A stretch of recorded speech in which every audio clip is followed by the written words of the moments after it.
Marcelo, a mí me gustaría pasar al siguiente punto y que tú nos valoraras esa posición de China que está teniendo en el conflicto ucraniano. Parecía que hace una semana había algo más de preeminencia, algo más de fuerza en la postura china, pero sí que es verdad que con el paso de la semana se ha ido diluyendo, ¿no? Se hablaba de una propuesta china que parecía que estaban abrazando muchos países, que incluso Zelensky estaba reflexionando, pero ha pasado la semana y todo ha acabado diluyéndose, ¿no?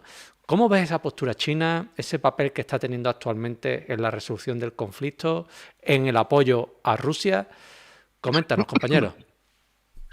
Bien, creo que en realidad la resolución siempre va a pasar por Rusia. O sea, China no puede imponerle nada a Rusia. Y de hecho, creo que cuando empezó el conflicto, se especuló mucho con que China iba a traicionar a Rusia, China se iba a separar, China no iba a querer perder los mercados occidentales. Y sin embargo, nosotros vimos que de a poco China, sin intención de escalar, cada vez que fue presionada fue acercándose más a Rusia. Creo que eso tiene que ver porque sabe China que su rival estratégico, que son ellos su rival estratégico, rival de Occidente, el objetivo final de Occidente. Entonces China sabe que si derrotan a Rusia, van a ir por ellos y en algún momento, es más, probablemente lo que quede de Rusia la van a usar para atacar a China. Por lo tanto, qué mejor que prevenir el conflicto lo más lejos posible.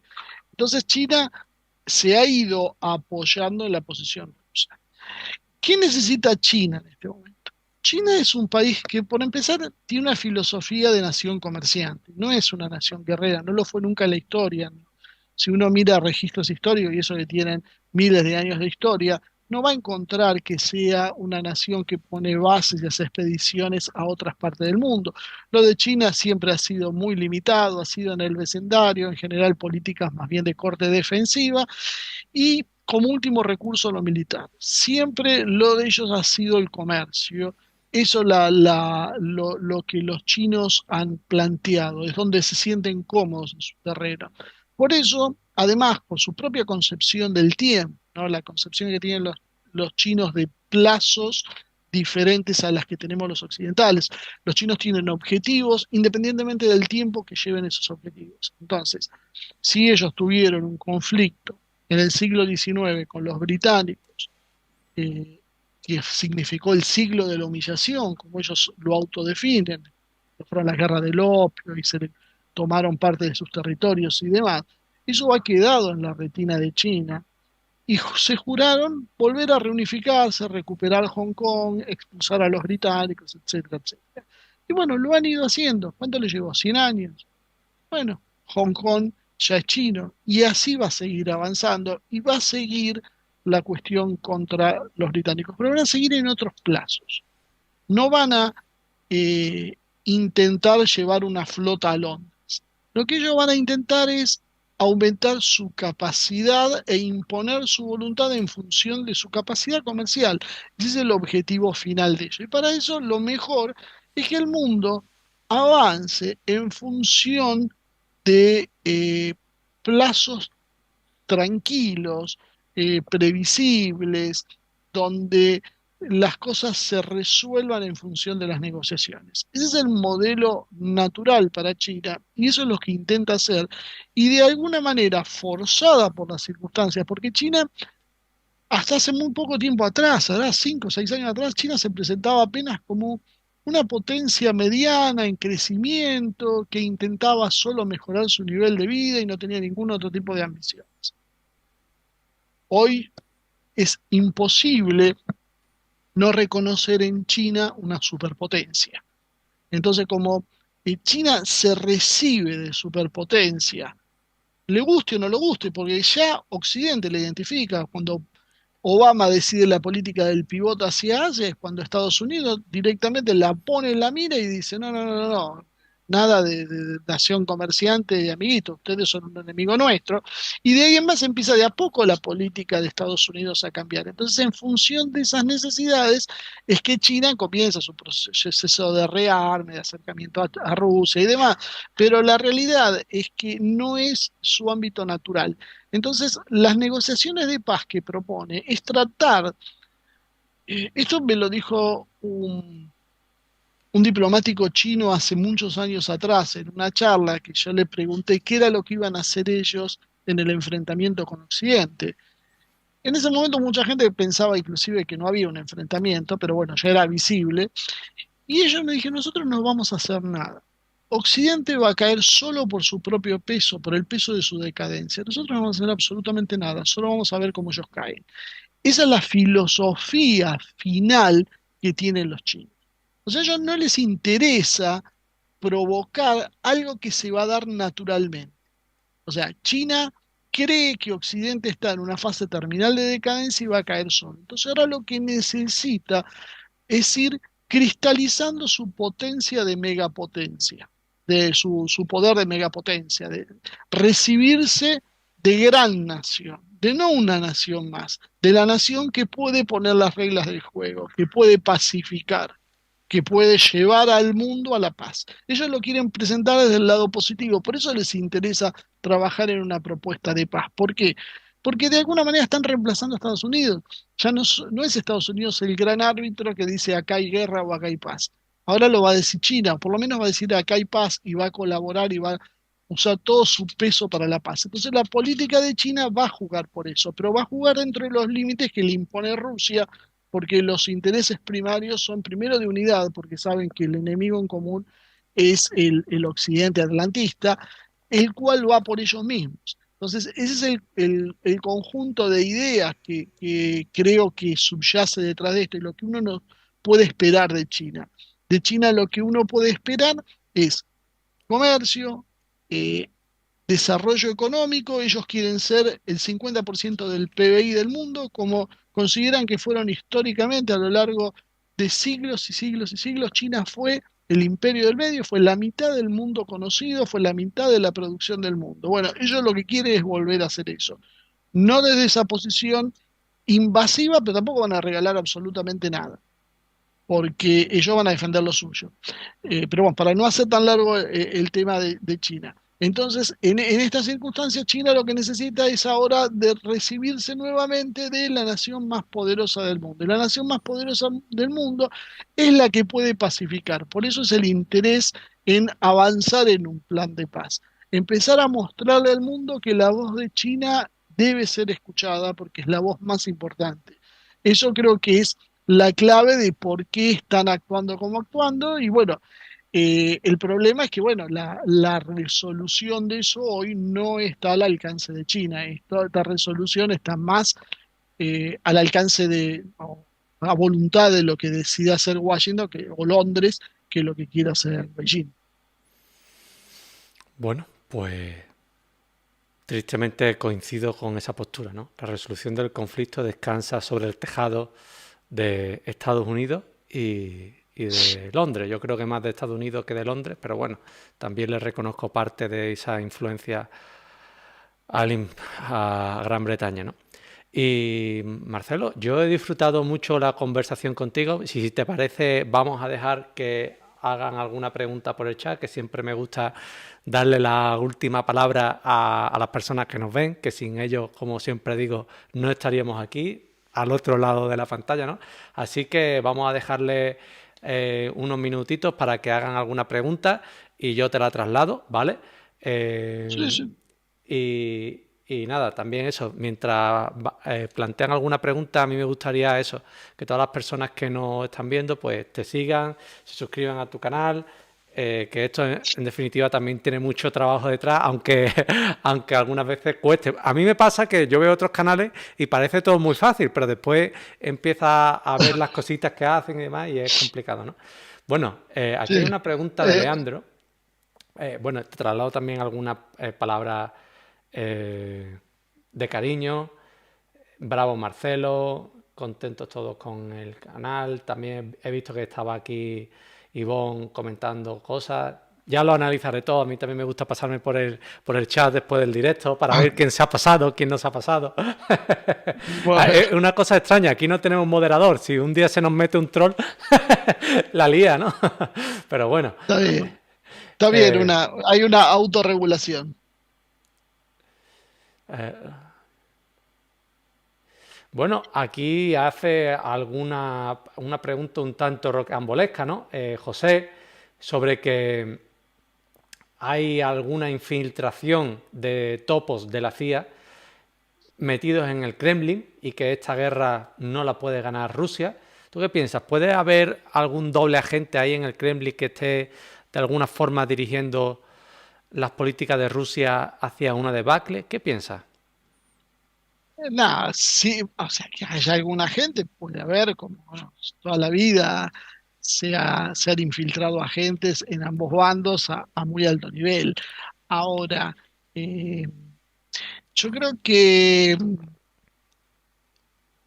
eh, yo creo que el problema que tiene Rusia no es con el agente de la CIA profesional, podríamos decir. El problema que tiene Rusia es lo que ellos llaman la quinta columna.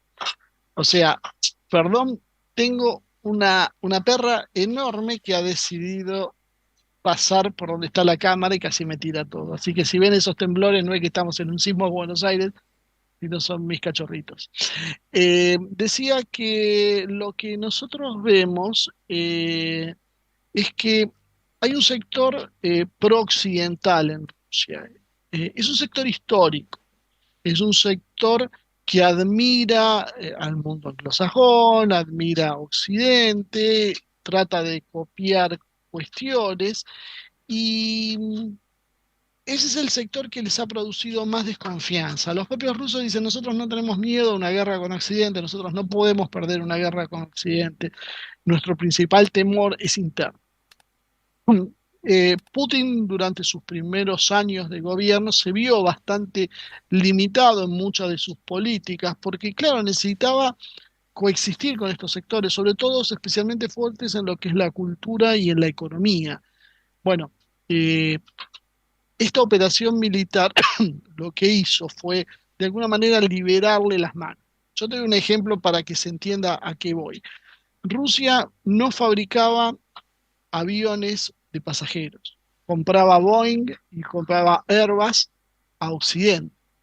Ahora sí empezó a relanzar los proyectos propios. ¿Por qué no los fabricaba?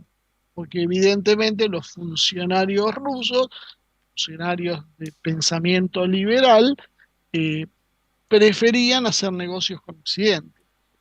Al avanzar la situación, claro, se cortaron esas posibilidades y ahora Putin tiene las manos libres para desarrollar su industria aeronáutica.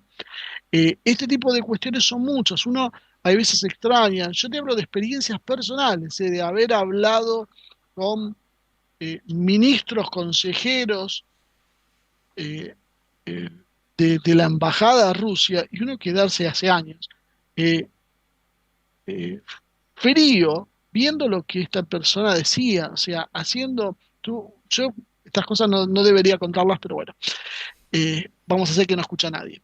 Eh, una charla hubo en el CARI, que es el Consejo Argentino de Relaciones Internacionales, que es el único, podríamos decir, y el mayor think tank realmente pro-occidental, donde se nuclea todo lo que es la política exterior de la Argentina, absolutamente atlantista y pro-occidental, hasta tal punto que han tenido problemas embajadores anteriores de Rusia cuando fue los sucesos de Crimea por la posición hostil de los mismos participantes que lo invitaban al embajador de Rusia y le cuestionaban sus posiciones, ¿no? Para tener una idea de dónde estaban parados.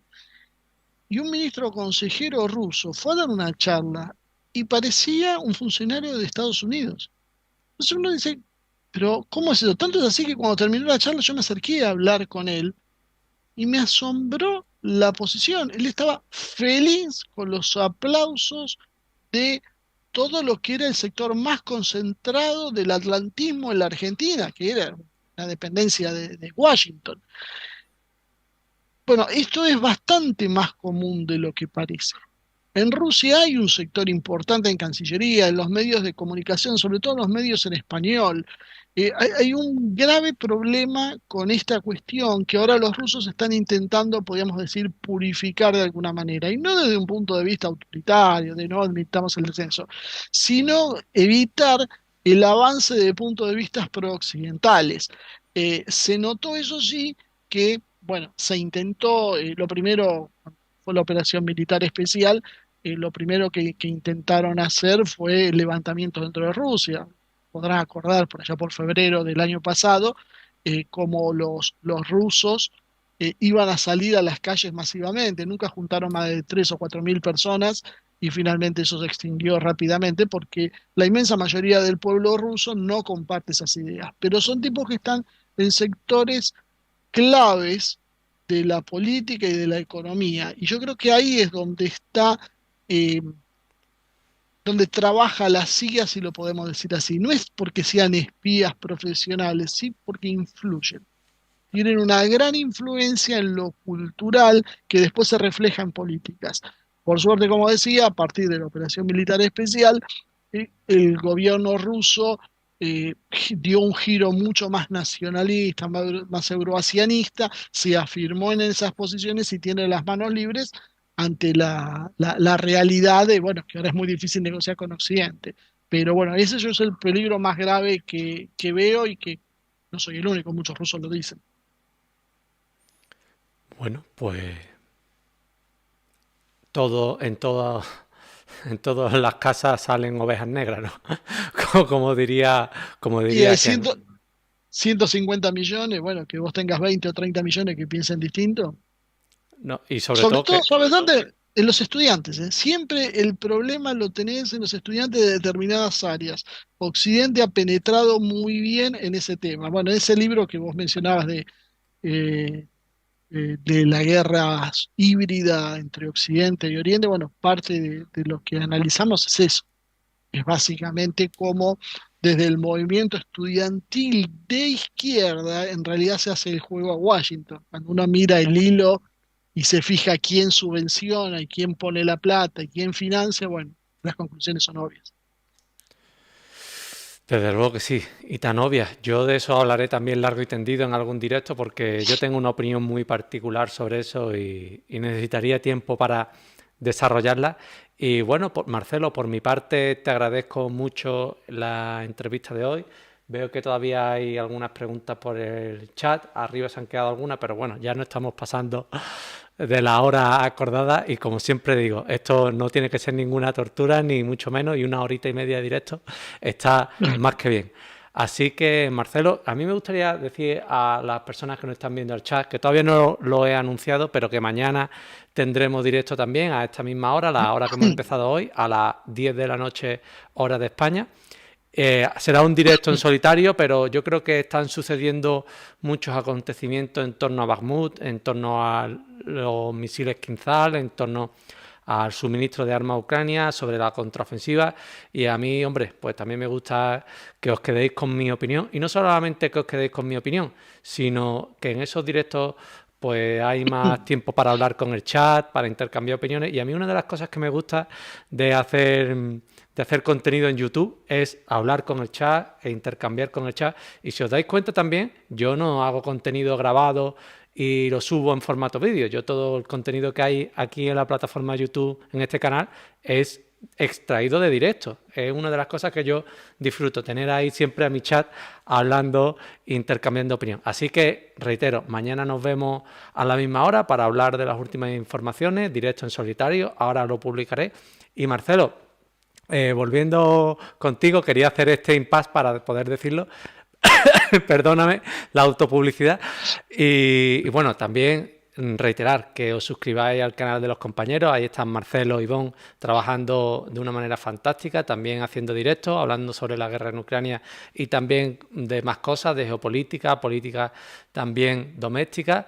Y Marcelo, a mí me gustaría darte las gracias porque hayas estado en este canal. Por supuesto, nos enriquece con tus palabras y servirá de aliento a todas las personas que seguimos creando contenido de geopolítica, de relaciones internacionales, de la guerra de Ucrania. Y me gustaría que despidieras el canal con las últimas reflexiones que tú consideres totalmente libres. Compañeros, somos todo oídos y muchas gracias por venir al canal. Bueno, en realidad gracias por la deferencia de darme la oportunidad de hablar con tu público. Es muy interesante, siempre muy enriquecedor y como bien vos decías, es muy importante que que uno tire ideas, que uno charle, que uno vea, que uno sopese, que uno argumente, contraargumente. Siempre uno aprende, siempre uno crece y ayuda a ver más la realidad. Como reflexión, lo que sí te diría es que tenemos, como dicen los chinos, el triste privilegio de vivir tiempos interesantes. Eh, lo que estamos viviendo hoy es una etapa única en siglos, es una etapa eh, comparada con los grandes acontecimientos en la historia de la humanidad, un puñado, media docena puede haber, o tal vez menos. Es un cambio de sistema a nivel extremadamente profundo, que va a cambiar nuestras vidas, tanto en lo que tiene que ver con la organización internacional como las propias estructuras de nuestras sociedades. El cambio es tan inmenso que creo que tenemos la obligación de alguna manera, mínimamente interesarnos, ocuparnos del tema, porque si no nos ocupamos nosotros, alguien se va a ocupar por nosotros. Y bueno, ya vemos a dónde llevan cuando estos muchachos toman las decisiones por sí mismos sin que nadie los controle. Perón decía que el hombre es bueno, pero si se lo controla es mejor. Bueno, de alguna manera creo que tenemos que ocuparnos de eso y controlar lo que hacen nuestras élites políticas. Dicho queda, Marcelo,